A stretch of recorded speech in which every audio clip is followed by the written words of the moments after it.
মই বেলেগ কথা নাজানো এজন অসুস্থ মানুহে স্কুবা ডাইভিং কৰিব নোৱাৰে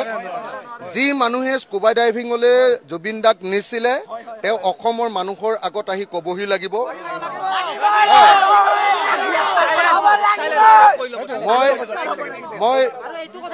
মই একদম মই স্পষ্টকৈ কৈছো আমাক কোনো নৰ্থ ইষ্ট ফেষ্টিভেল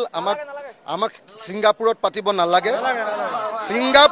সিংগাপুৰৰ মানুহ আহি নৰ্থ ইষ্টত ফেষ্টিভেল চাবলৈ আহিলে আহিব পাৰে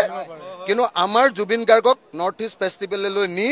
এনেকে আমাৰ পৰা বিদায় দিয়াটো আমি মানি ল'ব নোৱাৰো এই ঘটনাৰ CBI তদন্ত লাগিব মই জানো যে জুবিন গাৰ্গ 3 মাহৰ মূৰে 4 মাহৰ মূৰে হস্পিটেলাইজ হয় তেনেকুৱা এজন বেমাৰী মানুহ সাগৰলৈও যাব নোৱাৰে আৰু সাগৰলৈ যোৱাটো বাদে দিয়ক